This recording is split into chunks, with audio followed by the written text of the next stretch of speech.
Sindrom takut pensiun. Wah, siapa di sini yang takut pensiun? Di sini.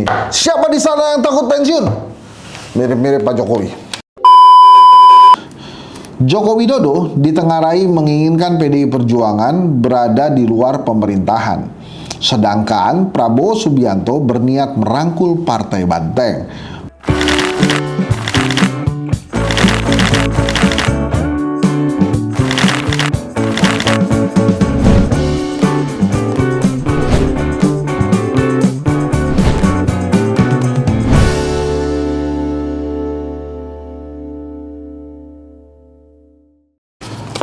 Assalamualaikum warahmatullahi wabarakatuh. Kita udah lama banget ya nggak baca-baca majalah Tempo.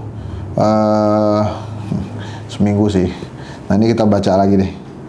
Ini menarik nih karena ada covernya, ada karikatur mirip Pak Jokowi, Pak Prabowo, terus Pak Mulyono, mirip-mirip ya. Kita lihat nih, tuh.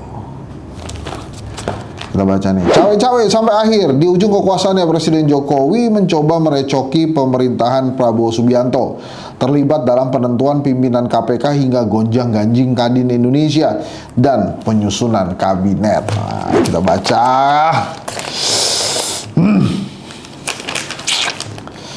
Cobak.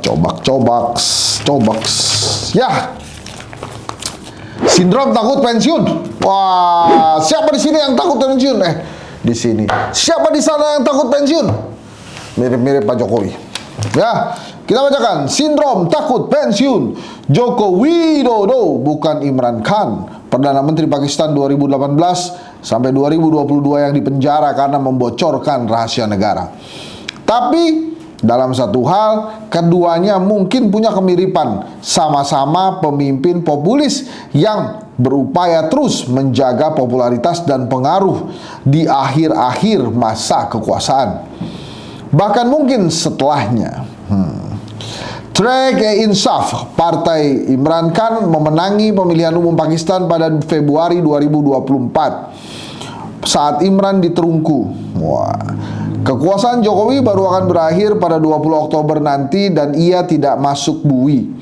Tapi praktik cawe-cawe juga turne dan tebar pesona kepada publik yang dijalankannya meyakinkan banyak orang ia tidak ingin kehilangan cengkraman di pemerintahan baru nanti. Beberapa bulan menjelang lengser, dia melakukan banyak hal yang tak seharusnya ia lakukan sebagai presiden yang segera pensiun. Ia misalnya mencopot menteri yang tidak mendukung koalisi pemilu yang memenangkan pasangan Prabowo Subianto dan Gibran Rakabuming Raka, anaknya. Ia menciptakan pos baru dalam kabinet, Badan Gizi Nasional dan Kantor Komunikasi Kepresidenan.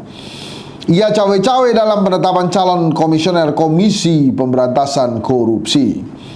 Dalam hal yang pertama, ia ingin memberi kesan bahwa ia mengamankan pemerintahan baru. Politikus Partai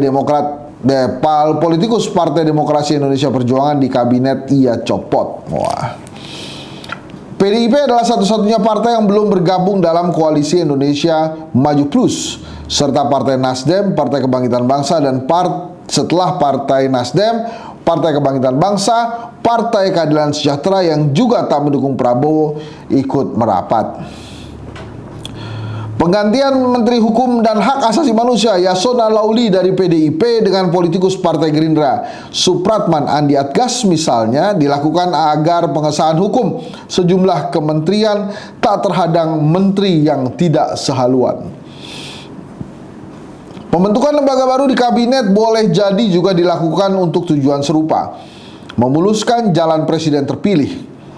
Sepintas mulia, Jokowi sungguhnya sedang mendikte Prabowo. Dalam posisinya sebagai Menteri Jokowi, sulit dibayangkan Prabowo punya suara dalam penentuan penggantian anggota kabinet. Seusai pelantikan 20 Oktober nanti, bisa kita bayangkan betapa kikuk Prabowo bersikap terhadap pos dan pejabat baru yang telah ditetapkan Jokowi. Cawe-cawe kian merepotkan dalam perkara pemilihan komisioner Komisi Pemberantasan Korupsi periode 2024-2029. Jokowi memulai proses pemilihan di KPK pada Mei lalu dengan membentuk panitia seleksi yang didominasi orang-orang yang dikenal dekat dengan istana.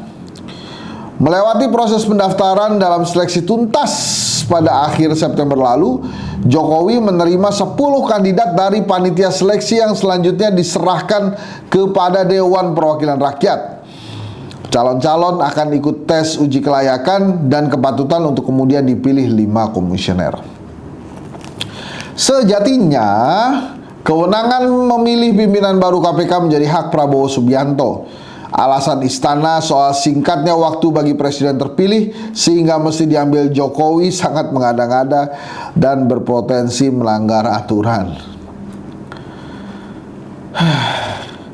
Putusan Mahkamah Konstitusi nomor 112 PU XX 2022 telah ini 20 kelihatannya nih. Ulang ya.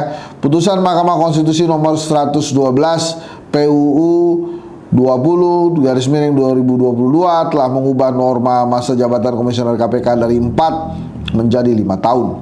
Sehingga masa komisioner yang sekarang baru akan habis pada Desember mendatang. Dengan waktu 3 bulan sebetulnya masih cukup bagi Prabowo untuk melakukan seleksi. Upaya Jokowi memaksakan percepatan pemilihan pimpinan KPK patut dicurigai sebagai usaha pengamanan diri dan keluarga saat ia tidak menjadi presiden lagi. Emangnya salah apa dia? Ketakutan. Aneh. Kalau dia nggak salah, mestinya dia nggak usah takut. Melewati 2 periode pemerintahan dengan beragam dugaan penyimpangan, Jokowi cemas terhadap KPK yang tidak bisa ia kontrol.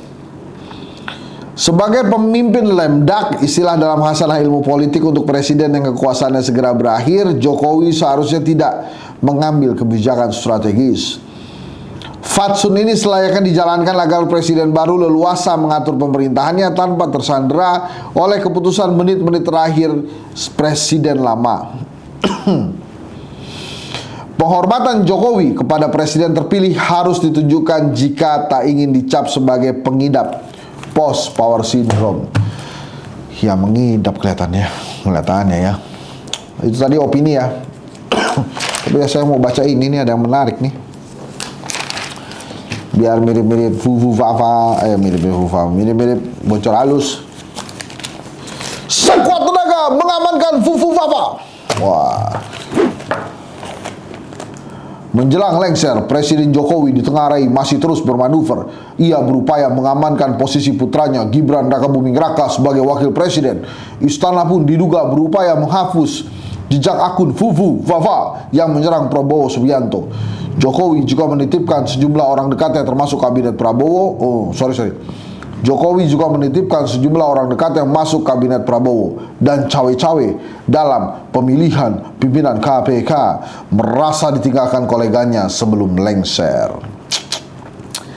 Langkah-langkah Jokowi, manuver menjelang lengser. Di akhir masa jabatannya, Presiden Joko Widodo bermanuver mengamankan sejumlah kepentingannya.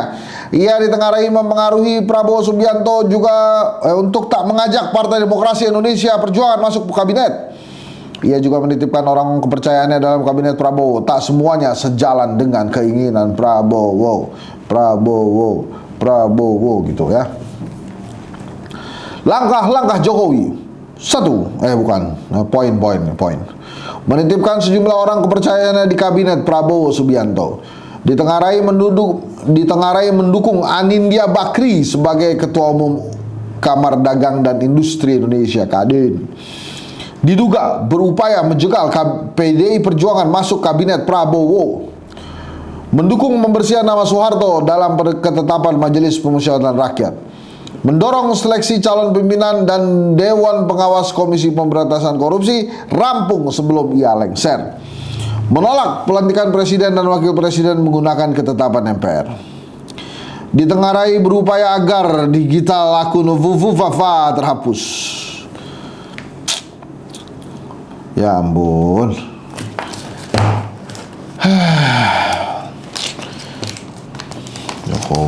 Jokowi.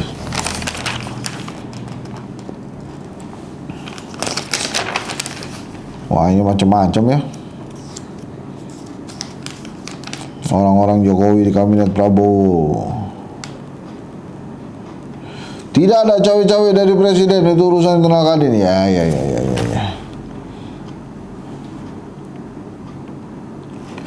Beda sikap Jokowi Prabowo. Joko Widodo ditengarai menginginkan PDI Perjuangan berada di luar pemerintahan. Sedangkan Prabowo Subianto berniat merangkul Partai Banteng. Prabowo berencana bertemu dengan Ketua Umum PDIP Megawati Soekarno Putri sebelum pelantikan pada 20 Oktober 2024 untuk membahas koalisi. Jokowi diduga mendukung revisi Undang-Undang Pemilihan Kepala Daerah untuk memuluskan jalan Kaisang Pangarep ikut pilkada. Prabowo menolak revisi karena menimbulkan demonstrasi besar. Keluarga Jokowi menginginkan Kaisang menjadi kepala daerah. Kepada Jokowi, Prabowo mengatakan agar Kaisang berbisnis saja. Jokowi menginginkan jumlah kementerian tetap di angka 34, sedangkan Prabowo merancang lebih dari 40 lembaga untuk menampung koalisi gemuk. Jokowi ditengarai mendukung Johan Budi Sabto Pribowo sebagai kandidat pemimpin KPK tapi dijegal orang Prabowo. Jokowi menginginkan tarif pajak pertambahan nilai atau PPN tetap 11% tahun ini, tapi Prabowo berkukuh naik menjadi 12%. Aduh, saudara-saudara sekalian,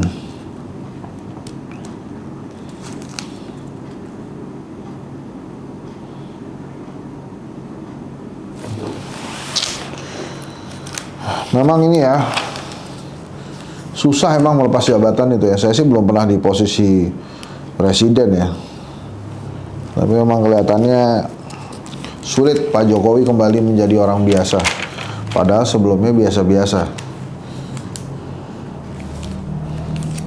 Ya udahlah, gitu ya teman-teman ya. Nanti kalau mau tahu lebih ya dibeli aja nih Tempo edisi 7-13 Oktober 2024. Terima kasih. Assalamualaikum warahmatullahi wabarakatuh.